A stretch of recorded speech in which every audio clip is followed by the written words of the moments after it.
Well, the Jesus teaching in the story is called No Man Teacher. Your teaching is taken in all the wrong way from your own point of view. It achieves things that you never thought it would do.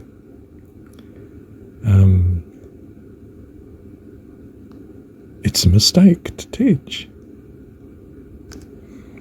To be with will affect both of you.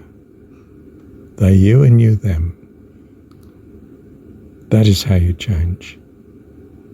It's the company of. You absorb the way the other person acts and reacts and relates. Certainly you can listen to the words, and the words will affect your ideas and your thoughts. But your feelings are what counts as regards you and those that you're conscious of. And from their behaviour and the way they relate, you come to understand them as a person, true from your perspective, of course. But it's not just sitting down thinking about. It's something that's, influenced you. And you're not necessarily at all conscious of the way it's influencing you. But you pick up their way of thinking and, I want to say feel their values as opposed to observe and register values, thoughts and considerations. That's different. What you do when supposing you take an apprenticeship, then you start to absorb everything about the person you're apprenticed to. Now, he in the world and in the organisation may be formally told to be teaching you and training you, which he may be as regards shoveling knowledge into your mind that he has, as regards, whatever he chooses to talk about. But that's not what's affecting you.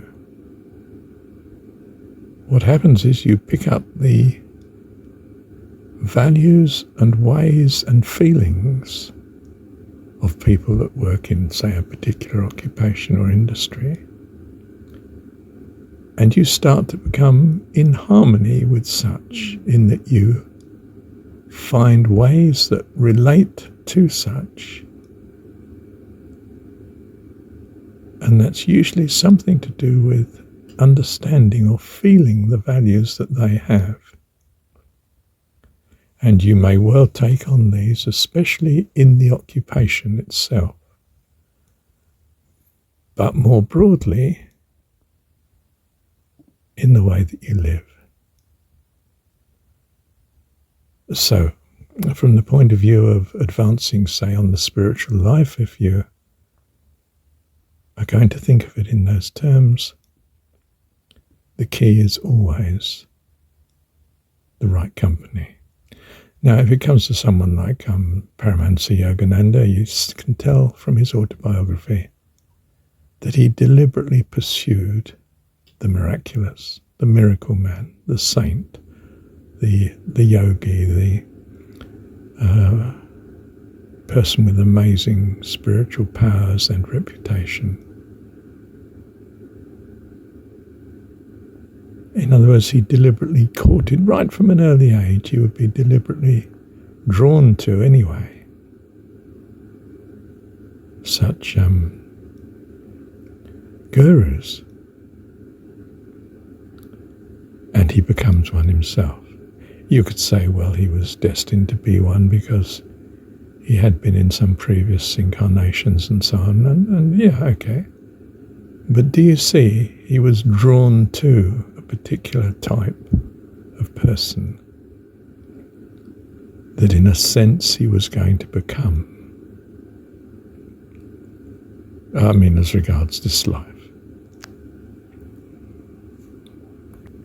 So we can tell a person by the company they keep. If they're not keeping the right company, why is that? What's going on here? And how will it affect them?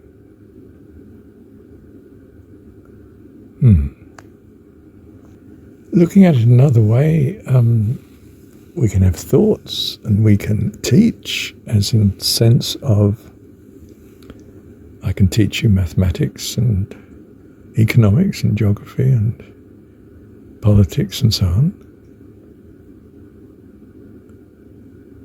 But that just affects the mind and what the mind knows about. But your values, who you are, is more a thing of the whole being, not just your heart. Your heart we tend to associate much with your emotions and your essential central drive. But the who you are is your whole set of values. And therefore intentions, or the other way around, your intentions, therefore your values.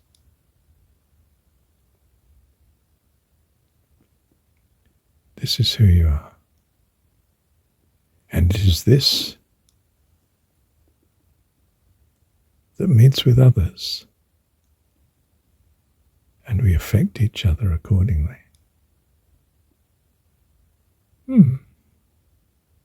Seems to be the case. So in meditation, what do? We seek God's awareness of God.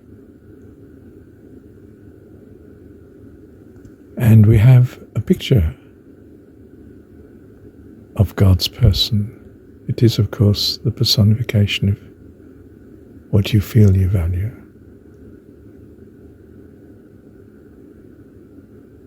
And you relate things accordingly in your life to such. And your life's experience, as opposed to the teaching that you might come across, the experience you come across adjusts accordingly, because the experience is a consequence in large part of what you pursue according to your values, who you are.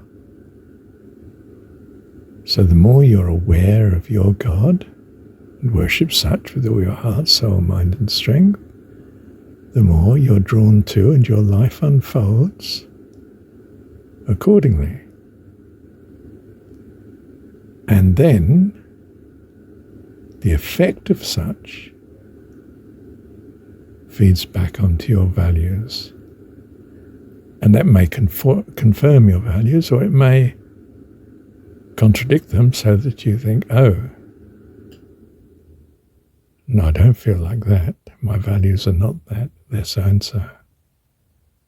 And so you reform your view of your values and therefore also your God.